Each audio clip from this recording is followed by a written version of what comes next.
and they've tuned into the Half Pint, where you can hear all about the street lamp saga. Sweden's Yes. answer to C.S. Lewis.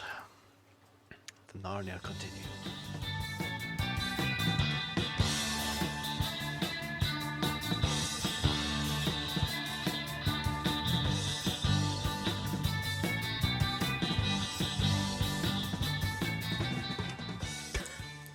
Yeah. Yeah, I mean, to start with, the ad was not that clear. It was just street lampposts. I mean, you know, the kind that you have beside the road. And it doesn't say how many it was. They say they were 5 to 6 meters long. And you look at the pictures and, yeah, they might be. Okay, 2 of them definitely are not, because they're the kind that you have at walkways instead. So they're maybe 3 meters long, something like that. You can see that on pictures. But I still put a bid in and I won it. So then I had some conversations with a lovely lady from the municipality that was the one selling it. And she said, but yeah, it's seven of them. Okay, 7, that's nice. That's more than I need. So then it's no problem if one doesn't fit, and then I have some spares, so that's nice. So then I get there. I know that it's 8 of them because she missed one, and it wasn't she who did the measuring, but one was 8 meters long and one was 7 meters long, which is quite more than 6 meters. But luckily I had my angle grinder with me, so I cut them down to be roughly 5 meters and put them on a trailer sticking out quite a bit. And I felt that when I drove off. I mean, they were secured and that sort of thing, and I wasn't putting out too much of a load. But I did feel that the load was a bit far back on the trailer when I changed lanes on the highway, because you get that little wobble in the steering. So I took it really easy going home. But of course, I put my camera up a bit and filmed parts of it. But sadly, I didn't do it the first thing, because the one that was on the top or closer to Cat was the biggest one, the 8-meter one. And I mean, I guesstimate that it weighed 30, maybe 40 kilos. Yeah, it's probably 30 kilos, but I mean, spread out over a long distance. So it's kind of hard to carry. But it wasn't too much for me. I could carry it, but it was rough. So I mean, and I tried to not smash anything with it, and especially my car or the other things. So I didn't really see where I was going, backing up with this in my arms. So I tripped over some concrete slabs that were just laying in a pile, because this was like a construction site where they apparently were closing down and just have sorted everything. So it was a gentle trip, so I just fell backwards, or not as much fell as sat down quickly, with the lamppost over me, trapping me more or less under it, over my chest, and I felt so bloody stupid. So, okay, I hope no one saw this. Oh, I need to get out. Oh, this is heavy, and I was muddy all over my my trousers and jacket, and I felt so stupid. And I also felt, why didn't I put up the camera? This would have been great content. But no. Hindsight. Yes, hindsight, very much hindsight. But yeah, and I took with me, I had my cordless angle grinder and 3 cutting discs. And after cutting up 2 of them, I had gone through 1 of the discs already. So that felt... exactly that sound was what I was making. And then I must have nicked it in some way, because I had lost like an inch of the disc of the one I was using, because it was like taking a bite out of it. But I thought, it's probably fine. So I continued using it, and it worked. Might not have been the best, but it worked. And the 2 of the posts had their lamps on, the heads, where you actually have the light source on them. So I tried to, I did not. I had a lot of tools with me, but not a hex key of the correct size, so I couldn't unscrew them, unfortunately. So I had to cut that pipe as well. And the first one I cut straight through the capacitor for the lamp. So that felt great as well. But I mean, it was when I got home and tried the other one. It's a 100-watt lamp that was. I mean, it was on the last leg, so we won't be using those light source anyway, so it doesn't matter that much. But it still felt kind of bad. But the one thing I took with me from this is that battery angle grinders are really crappy compared to corded ones. Because it felt so underpowered, and I mean it's not a crappy one. It's I mean the standard small Makita one, and I mean that should be plenty good, I feel. But it felt so weak compared to what I'm used to, because I always use the corded ones at home. It is something with angle grinders, because when you're putting some weight to them when you're cutting through metal, I mean, they burn battery at an alarming rate. And of course, it's nice with the modern batteries that charge quickly, but when I use the angle grinder, the batteries get so hot that when you slot them into the charger, it's just like, hell no.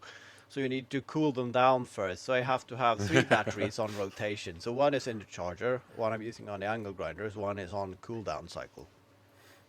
I can't remember what video I was watching recently, but they made a sort of joke about, and now you're going to see something which you very rarely see on Maker YouTube videos. Yes, this is a corded drill.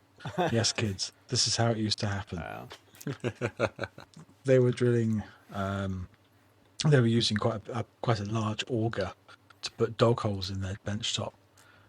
I have got a battery drill, but it just doesn't have the grunt to get through 3 inches of pine with an auger bit. And then it did proceed to bind and nearly break his wrist. But Yeah, because then you have to go up and I mean those battery ones that cost like twice the amount of the standard ones, they also have the extra handle, so you don't break your wrist. Yeah, but you need But you that need to go left up to hand to that hold the piece for that down kind so of it just power. don't flick around like a World War II aircraft propeller. So that handle is useless. no. I also have a, how do I describe it? It's green, so you know it's old.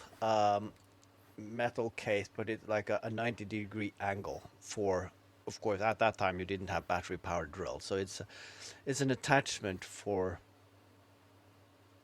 a cable drill to drill at 90-degree angles. And it got like a bespoke wooden handle on it for holding it so it doesn't just go around with the drill. So it's an amazing piece of kit. And at some point I thought, well, that 90-degree gear it's going to be nice for something, but now I don't want to ruin it. I just want to keep it as a curiosity or a curiosa or whatever you call it. We just have to cast it into a nice big block of resin. Yeah. Stick it on the shelf. There you go. Those bearings will never go rusty and never bind. Yeah, if they can't move, is that like the same as Hey, you being can't bound? break it if you can't use it. You can't fault the logic. Exactly. That's better than brand new in box. You have brand new in box, and then you have old used in resin. That's I was just thinking about your resin casting and the disaster of the only time I've ever done resin casting is I decided to cheap out and not use pigment. I just decided to use food dye. Oh, I yeah. thought, that'll work, surely. So I wanted a dark green resin. And so I bought some dark green food dye. And then when I added it to the resin, it drops out of the dropper, dark green, and then instantly turned bright orange. So I don't know what the chemical reaction here is, but this is not what I want. I want dark that's green, the thing, though. not bright orange. It is Wait, that's chemistry can be a cruel mistress. I mean, food dye probably works, and then it turns out that no, that's the one thing that makes it never cure. And I'm sad about it. I made the Star Wars sign, and I really liked the design and the way that the colors blend for the sunset and whatnot, but I used too much color, and I did not take that into account when I put the hardener in. So there is a layer below that never cures. So the entire, I mean, I could call it an art installation and just leave it, but it's crying. It's like sap coming out of a wood. It's like it's coming out in the creaks between the different layers, and it's so viscous that you can't see it move. But after a couple of weeks, there are two drops on the floor, and you can see them just hanging off the edge of it. So, and of course, as the uncured resin is pouring out at a very slow rate, of course, it leaves a void in the piece itself, so it gets kind of like foggy. So, well, I don't know how it's going to end up look, but it's going to look very old and weathered unintentionally. So, it might work out. That's what would happen when all those weeping Virgin Marys started turning up. They weren't intentionally weeping; they just hadn't cured properly. Makes sense. Yeah, about tinting resin. Peter Brown has a really good series about that. Dye trying, as he call it, when he just, okay, let's try to dye resin with coffee and chalk and whatever he finds at home, more or less, and see what works and what doesn't. And the mixed results. And it's really, really interesting to see. No, that's a good channel. I used to watch him. Bleh. I used to watch a lot of him, but I don't think I'm subscribed, or he hasn't uploaded anything for a while. I think he's not the regular, at least. But I mean, he's really, I think he seems really nice, and he's very charming. So I like his videos. He makes cool stuff, and it's kind of low effort. And I mean, I don't care really about resting or turning, which is his main things. But I still enjoy his videos. Yeah, people who turn things are a little bit strange, aren't they? They most definitely are. Yeah. It's a special breed of person who is attracted to the lathe. It is weird that, I mean, is there a formula for that? If you're having something that where the length, I mean, it needs to be circular, but when the length is longer than X amount of the diameter of the the round part, then you're into lathes. There is. I mean, I'm not going to say anything. I'm looking at lathes at least every other day. So whatever it is, I seem to have got a smidge of it. I mean, I think it's, to be fair, and all jokes aside, some people have a fixation about a tool, and that tool is the only thing they can think to use. Like a lot of 3D printer people, they only have a 3D printer, so they want to use a 3D printer for every problem, no matter what it is. They can 3D print something for it. And the turner that only have a lathe or a couple of lathes, then everything has to be circular, or because everything has to be turned. And someone with a table saw, everything has to be done on the table saw. I don't know where he heard it, but my father just always kept repeating that, saying that, well, if the only tool you have is a hammer, then all your problem becomes nails. And I didn't think much of it when I was a kid, but today, yep, thinking about that more often than I care to think about. Bashing at things with my drill, because it's too cumbersome to open a drawer to get my hammer out, and vice versa. So That's why they have a large flat bottom. Yeah. The big heavy battery. Yeah. Just don't pierce it with a nail and Lithium fires aren't fun. They definitely are not. But Well, I think, they're fun to watch from a Yeah, distance, that's but not when that's they're true, yeah. not when it's going off in your hand. yeah. But I think the thing to take with you from that rant of mine is get more tools. So you have a diverse set of tools, so you can solve a diverse set of problems. Yeah. Yeah, I think no one objects to that. that's a good take on it. Yeah. Everybody likes the more tools plan, more tools approach. More is always better. And speaking of YouTube, as we did just a while ago, I actually got use for something I've learned on YouTube. When my youngest kid got his finger trapped in one of his wooden toy guns because it had a hole on it, and he stuck his finger in and he couldn't get it out. Oh, of course. There's a hole there. All right, finger. Yeah, I It's mean, a rite of passage. Yeah. yes. So luckily he was kind of chill with it. He said, "Daddy, I can't get my finger out." Okay, let's try to wiggle it. No, that doesn't work. Let's put some water on it. That didn't work either. So then I remembered seeing a video of someone removing a ring from a finger when you take sewing thread and just wind it around the finger to make it smaller, where the loose skin and the swelling up. Yeah, and then you you can leave the actually pull it thread off. on for a couple of weeks, and then it naturally just falls off. That's one way to do it, but no. But it actually worked like a charm. I just a couple of turns of thread around it, and then it popped off. And I felt like best dad ever. The other one is to stick your hand in the freezer. That could also work, yes. Yeah, I've done that. that's what I do when I need to take the ring off my finger for any reason. Then all right, you use some cold water, and then you can slide it off, and then Yeah, that usually works. Or some what's it called? lube. Moisturizing Oh, yeah. cream. Same. Yeah. Or washing up liquid, That works as any well. kind of yeah. soap. Yeah. So you can actually learn something from YouTube.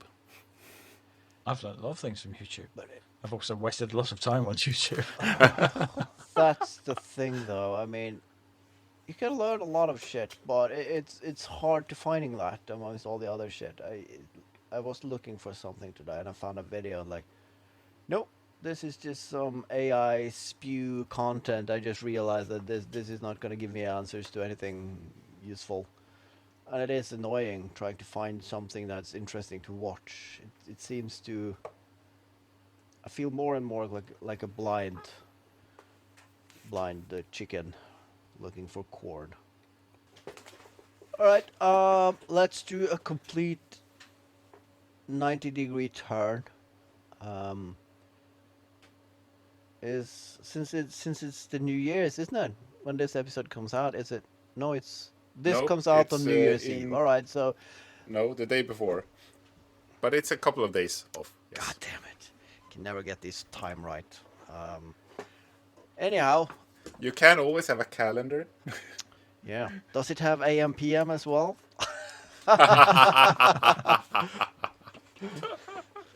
Is it the 31st AM or 31st PM? No, I would like to talk about one of my biggest regrets.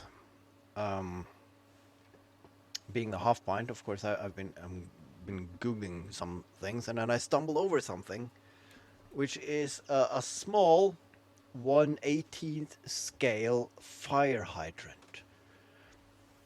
And of course, that got me thinking. I want to make a model of a fire hydrant. That is, of course, I could just 3D print it, but no, I want to make it proper.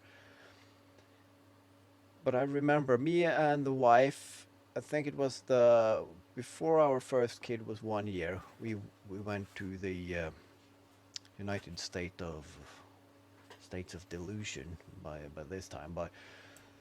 We went down south, and in one of the states, of course, my wife is seeking out bookshops and I'm seeking out antique shops and yeah, people selling all weird stuff. And in one of these antique shop, they had a proper full-size metal fire hydrant at a reasonable price. And I was looking at it, and then I thought about it for the entire day. We went to the hotel. I woke up and I thought about that fire hydrant, and we went past that shop and I looked at the fire hydrant, and it was reasonably priced. The problem is it weighed probably 70 kilos or something. So, I mean, we were just going to be there for 2 days, and like buying it, I would need to arrange for some way to ship it and whatnot. So I let it go. And I regret it so much. I mean, thinking about shipping costs today, I mean, going back those few years, it was cheap in comparison. I should have bought it. I should have taken the time of finding a DHL office or something and like, can you send this for me? I'll pay. Then I would have it today, probably in the corner of my workshop. Red, big, glorious. But of course, now I can make a model of it. But it's not the same, right? It's yeah. It's the one that got away. Very much sounds like it. Sorry, I'm just writing that down as a potential episode title. Red, big, and glorious.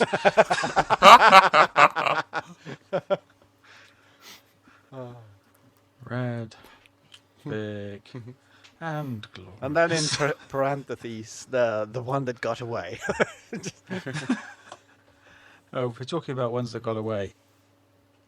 A long, long time ago, a friend of mine who was working, it wasn't his flat, but he'd been tasked with basically stripping this flat back for a property developer.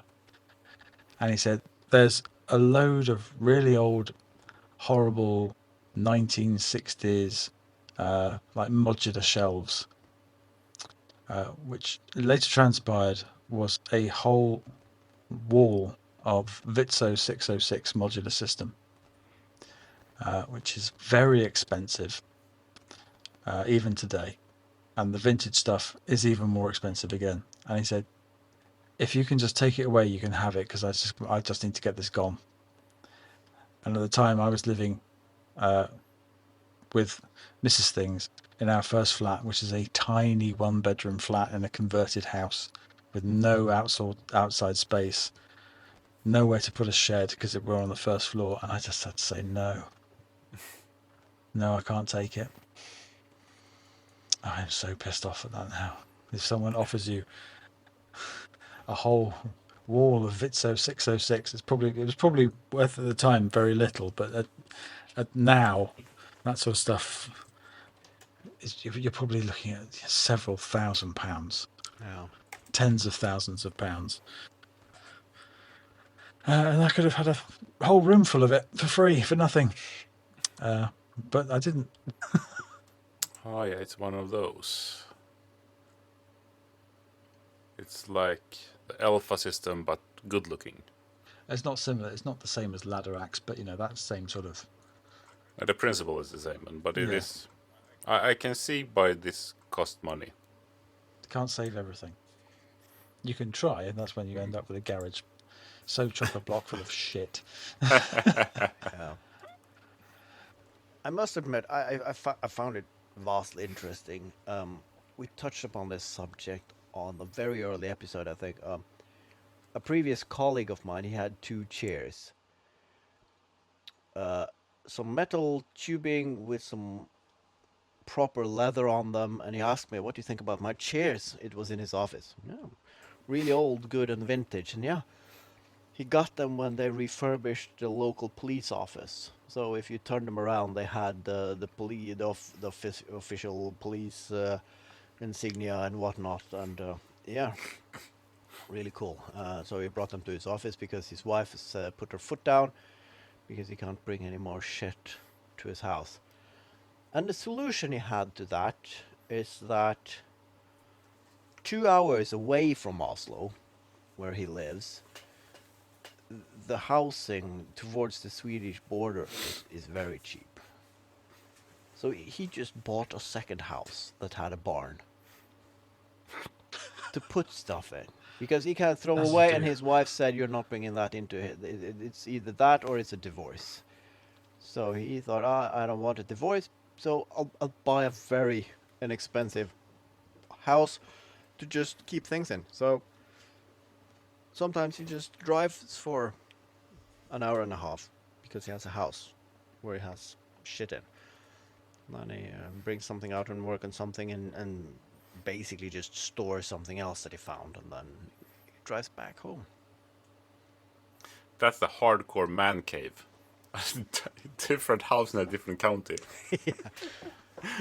That's not even a man cave, is it? That's just a man. That's a cave network. What? Your husband got a separate house? Is this one of those stories where he's leading a double life, a separate family? And no, he just has a house with the crap in it. So he's a hoarder. I mean, to be fair, if you're gonna have a second life, you want to be a bachelor. Yeah, yes. I don't want a second family. That's just more work. Yeah, Imagine the stress. Yeah. I mean, luckily, I really like the family I have now, but Same. I don't have enough time or energy to run that operation twice. So, I don't have enough energy to run that once to my satisfaction. I always feel behind. I genuinely don't know where people find the time. You don't find time, you make time. I was going to say, you don't. No. I never felt more seen in my life. It was an interview with like a high A-lister celebrity who's also have kids, and the interviewer like, how do you find the?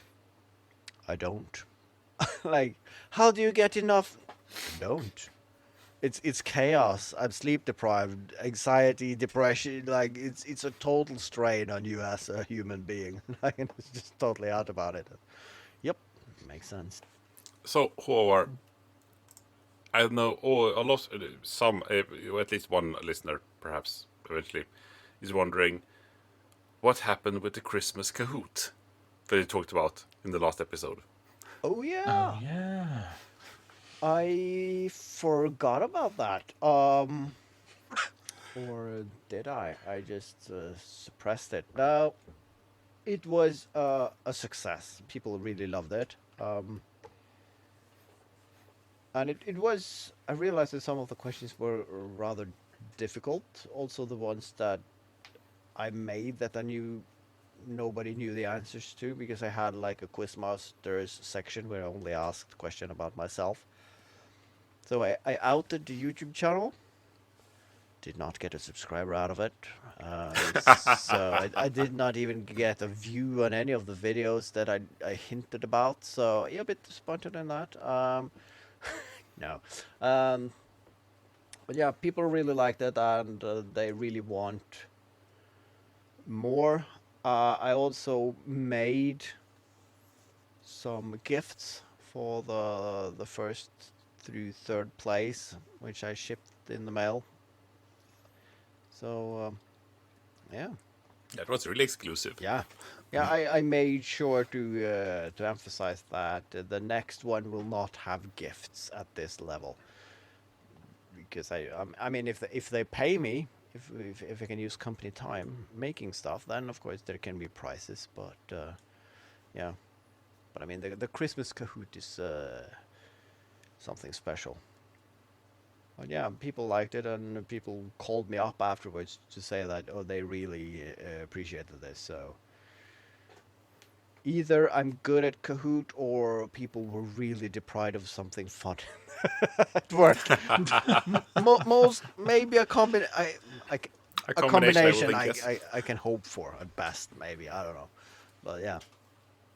But it's a bit like the Secret Santa. It was very fun making the Kahoot, sitting in meeting and all right, he said that. All right, I'll make that into a question, and so I had a lot of fun of making it for a couple of weeks, and then it was over in 20 minutes, and then you're sitting there like, what now? I'm guessing that's what Olympians feel when they won the gold medal and they walk off the podium and the news are turning elsewhere and like, what now? I spent my life working up to this point and now it's over. On to the Yeah. next. Successful Christmas Kahoot. Next year there will be a prize level, but you have to subscribe to my Patreon in order to get the extra special after Yeah, Kahoot Kahoot. the access code will be posted on my Patreon page. Oh, you're not there, you say? Okay. Yeah, that's the thing, though. It was fun hyping it and sending very much like the bootleg Secret Santa I made. Like, all right, it's now a week until the Christmas Kahoot, and like any good exam, you need to read now. Like you have to be prepared and hear all the topics and whatnot. So I had a lot of fun preparing for it. So maybe I should now already start hyping up next year's Christmas Kahoot. Maybe I should make it a full day event. It's a 6-hour workshop. It's a 6-hour Kahoot. 1,500 questions. 20 people enters, just one leaves. We're doing this until just one is standing or sitting or breathing or. So is this this is not a Kahoot, it's a battle royale. Yeah. Then there must be some really good prizes. Yeah. You get to go home. That's the prize.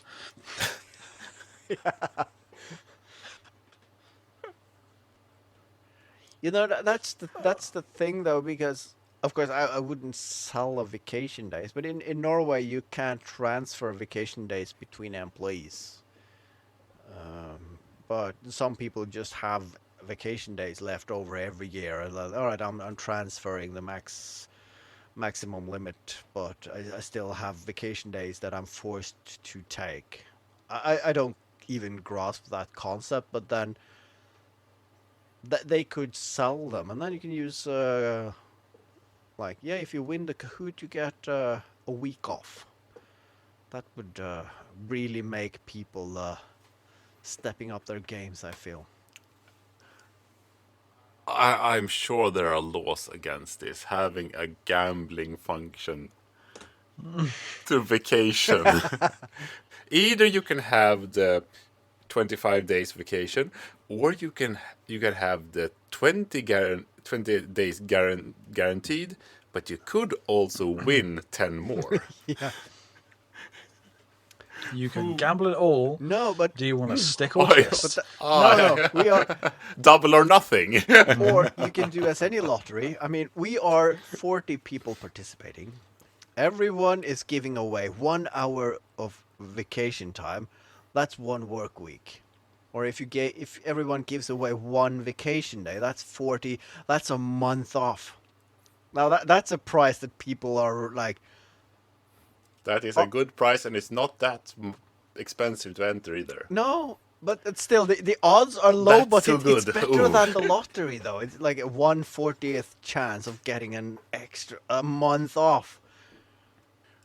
Or would it be more enticing to have you enter with 1 hour, but you can win 1 day, so that multiple people can win, or you have multiple draws, so you can win multiple days if you're lucky, or multiple people win. Would that be more enticing than just having a month Okay. off instead? A 40-way accumulator. But then people will be like, but if I put a weekend, I get 2 years off. If I put, and then they will like, all right, I'm all in, all my vacation, and then You can't short your future. yeah, and then they go home to their family. I don't have any vacation this year because I gambled it away on Howard's Kahoot. That's, and then I get angry phone calls, and yeah, that's. You can take these days, but you can't take them concurrently. I mean, that's like the wine lottery we had at work, at my last workplace, where it felt. I mean, it was kind of fun. You just put in a wine bottle, and then I accidentally won it 2 weeks, or we had it every other week, so with 2 in a row. I think I won 7 bottles one time and 6 bottles next time. I barely drink wine, so we had like 11 bottles. It was Yep. We had It's too much. a World Cup sweepstake going for the various departments, and it was £1, and I thought I'll stick my pound in, whatever. Yeah, I really couldn't give a tinker's toss about football. I'm not interested whatsoever. But nor can I even remember what year it was. But I got Germany out of a hat, and they just kept winning. And all these people were just going, "You, of all people who don't care at all about football, you're going to bloody win it, aren't you?" Yeah. As it turns out, they got knocked out at some point, so I didn't win anything. But I went in my previous job. I traveled offshore every now and then, and there they have every Saturday. It's like a tradition where they have bingo, and the company is paying for quite nice prizes.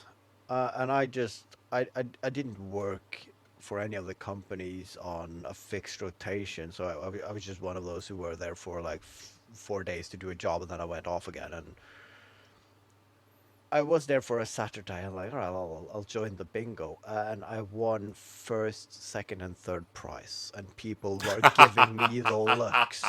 And the first prize was it wasn't an Apple, but it was a pad, if it was a Samsung, and the second prize was, I think it was like a battery charger thingy for your phone, and the third prize was also something like costs of a couple of hundreds to buy. So like people were like, God damn it, this one guy just sails in and grabs all.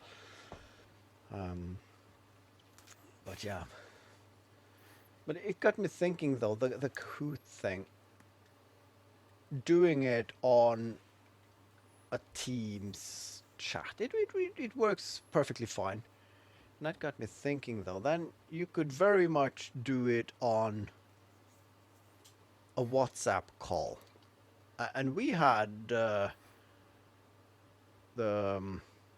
podcast WhatsApp group call before, so that got me thinking. At some point, should we have the Make Crude Mistakes Kahoot? And then what should the prices be there? What should people pay to enter to have a prize? Everybody put up a tool from their workshop, and I hope you. Oh no. I think that could get very complicated very quickly. Exactly my thoughts. Yeah. I got some bad news, but also good news. But overall bad news. The Danish Postal Service, or PostNord in Denmark, from January will no longer accept or deliver mail. I mean, packages, yes, but not the envelopes and postcards and whatnot. What? And of course, all letters will in the future be handled by private enterprises, and the task will be out for bidding to. So it's the lowest bidder. So yeah, it's not going to be of good quality then. The good news is that the Norwegian Postal Service has said that they will not stop delivering mail. So that's good, but it's only a matter of time before they also, they started now delivering just on odds or even days. So at some point, yeah, we're not delivering letters anymore. Then you're going to get probably PostNord Sweden is going to sweep in, underbidding everyone because they're already delivering crap quality. So we're all going to be Sweden within a few years, postal wise. I'm sorry, but Oh, that's not a terrible thing, is it? I mean, I just reminded me. I read an article the other day, and I'm trying to find the actual article, but I can't find it. But there is another article here about Sweden's second-hand only shopping mall. I'm not even going to begin to try and pronounce that town name. I will send you a link. that's easier. You can thrill us all with your Swedish pronunciation. Eskilstuna. It's a reasonably big city in the middle of the country. But that's I like the idea though. But when you look at the picture, it's a lot of books, and it is when you go to the recycling plant as well, and you go to the section where people are putting usable stuff. It's a lot of books and cutlery and cups. It's never the antique vintage tool or the rare furniture or whatnot. So it's a lot of water damaged IKEA cardboard tables and books. I went looking for some. I went looking for that, the $10 Leica and some Renaissance furniture that's got some horrible chalk paint on it. But I did get a load of books. Yeah. My recycling centre now has this big sign up on its website when you book in to go down. It's sort of like, we are no longer accepting books. Yep. We cannot process any more books. Which is sad. That's really sad. People should read books. I mean, you hope that it's a lot of Windows 95 for dummies or something like that, but Yeah, maybe. it's probably real books, and that's sad. Something else that is sad that it's a lot of maker podcasts I've noticed are taking a holiday break. So perhaps we're there like one or two who actually have an episode this week. So if any of our listeners hear someone else feeling that they don't have enough maker podcasts, then feel free to show them this. Feel free to write into the post office box and tell us how all those other podcasts are slackers.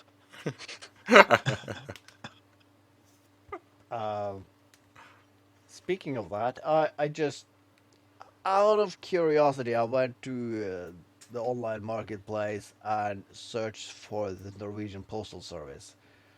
And you got a lot of pins, but someone is selling like a complete unit of post boxes with keys and everything and numbers. And like,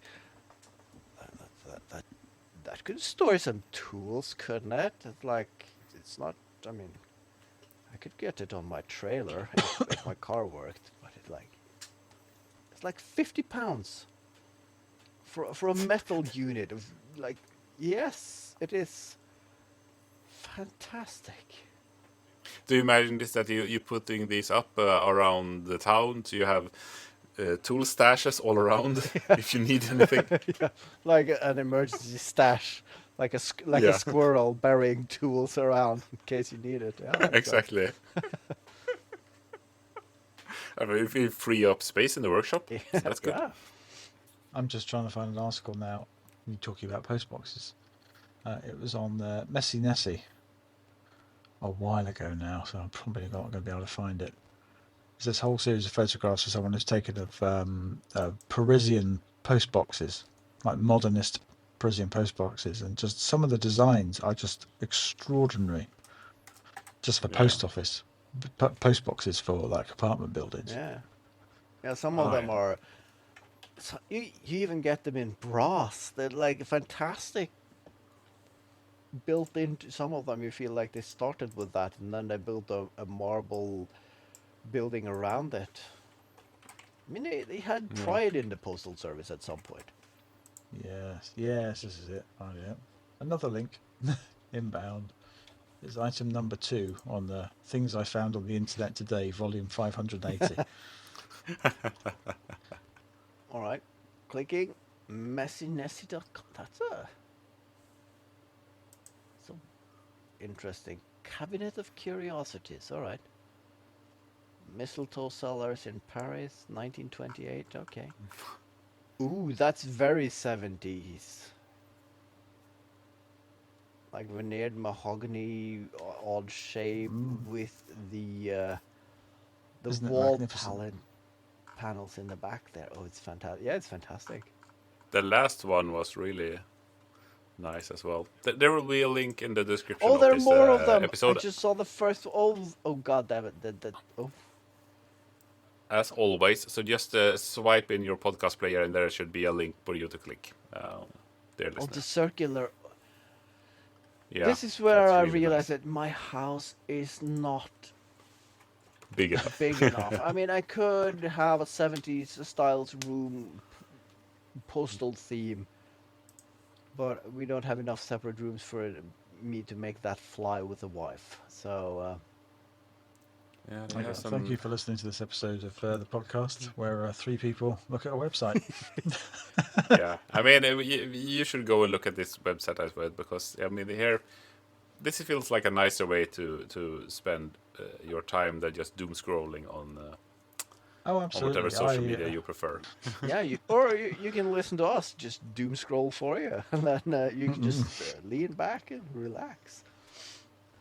But trying to segue back to making land, what is your first project planned for 2026? Finish Mrs. Thing's Christmas present. Oh yeah, how far did you come with that one? Well, there was an error made. I was just going to butt joint the corners of the frame of the top, but then I realised I've cut channels in all of these strips, so if I just lop them off, there's going to be holes on each corner, which is not going to look ugly. So I thought, I'll mitre the corners. And 3 corners came out absolutely perfectly. And the Too fourth bad one, that's 3 is not enough. 3 is not enough to make a 4-sided object. No, you're quite correct. There was a miscalculation in measurement, and one of the edges is 4 millimeters too short. That's too many millimeters. There is too many too many millimeters indeed. That's hard to say. So rather than go through the whole process of making a whole extra side, I've just cut a bit off and glued it on, and I'm going to fill it full of filler and sand the bejesus out of it, and only I will know. Say that fast 10 times in a row. Fill it up with filler. Yeah, I'm taking the kintsugi approach here of embracing the failures. Yeah, that's good. Exactly. Don't try and hide it. Just highlight the fact. Yeah, I fucked it up, but Sometimes it's you fine. do. Yeah. Sometimes it's handmade. Yeah, I'm not a machine. I can't get it right all the time. I rarely get it right, most of the time. So yes, that's the first project, which is an ongoing project, which really should have been finished by now because I started in September. Yeah, but that was yesterday, so. Exactly. And beyond that, I'm not sure. There's a lot of things on my list, but yeah. There's also going to be a bit of administration over the next few weeks of non-maker related stuff. So how much workshop time I'm going to get, I don't know. It is a lot of administration, and it's weird how much administration it is. But of course, the main character is the lucky one, not having having to deal with it. So I guess we all have that to look forward to. Exactly. I was going to say is to anyone who has a will, please update it. Finding the executor of the estate, who is someone who has been estranged for the last 40 odd years, is going to be an interesting conversation. Yeah. Yeah. I mean, Dad's will was written in 1971 when he got married, which was 7 years before I came along, so I'm not even listed as a beneficiary. I mean, not that there's oodles of property and massive vats of gold coins to be distributed here, but it all just adds up to being more administrative arse than it needs to be. I need the right to pay bills, but I haven't got it. Okay. All right. Luckily on basically on both my parents' side, it is like the dark humor is a coping mechanism for a lot of things, and that really came into play when my father passed away. And of course, yes, you have to do a lot of paperwork to be able to handle his business on his behalf after he's gone. And some of it you need to handle because you're stuck with his property and whatnot. But there are some other things that, like the phone company, they like they sent a letter because he hasn't paid a bill or something, and yes, that is correct. He is passed away. So, and yes, but then he needs to pay it. Did you not hear what I just told you? Like we are in Small the problem. yeah, we're in the process of getting like the legal rights to all these accounts and whatnot to sort his business out, but that's not happening yet. Yeah, but the bill was due. Right. This is his subscription, not mine. So you should take it up with him. Have a nice day. And it just hung up. I mean, that's that's a very easy way to deal with that. It's like, yeah, well, he made that subscription. You should take it up with him. Have a nice day. These people who phone up, they're all very, they're low level first line people, aren't they? So it's like, here's a problem which is not in your playbook. So Yeah. you can either get me a manager on the line, or you can go away and work out how it's going to work. You kind of think that this is, I mean, people passing away is something that happens on a regular basis. So you would think that people in services where you handle things for people, like phone subscriptions, I mean, they should have that in their protocol somewhere. So when you're calling someone and yeah, he passed away, or all right, then you just scroll down to the book. The client has passed away. What to do now? And just like, all right, say condolences, and then have a nice day and hang up and just fix it without bothering them. That's how it should be. And but obviously, no, they don't have that. I think we all agree how it should be, but Yeah. But that sounds like it costs money to have that. That part of the book. No comparison by any stretch of the means, but there is a company in, I don't remember where, but you can have a subscription for dog food.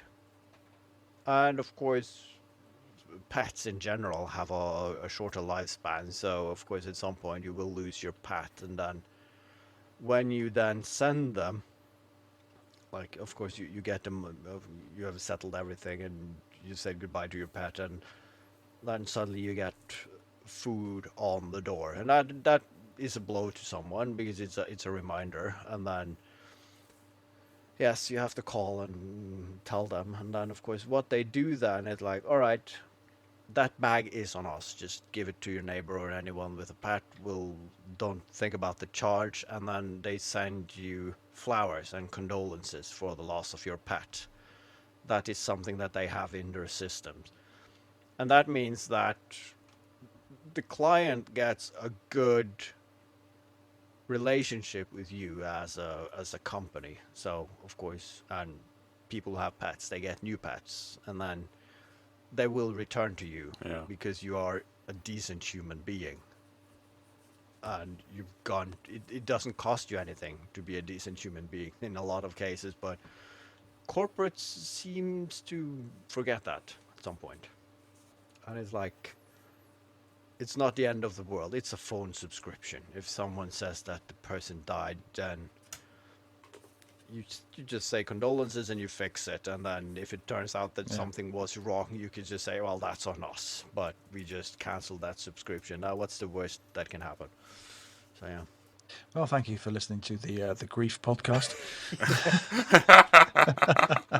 Yeah. Yeah, we always get there. It's not 2026 yet, so it's nice to end the year on. And the year on a happy note. It can only go up from here. So. Yeah, well, as we all agreed in the group chat earlier, we're going to end on a song. Wait, what? What group chat is this? I can't remember. What the fuck? Where?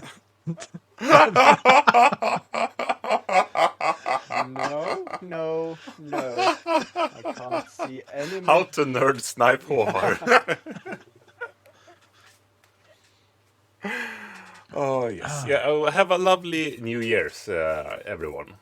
Indeed. Yes, and See you in 2026. see you next year. Yeah. Toodaloo. Toodaloo.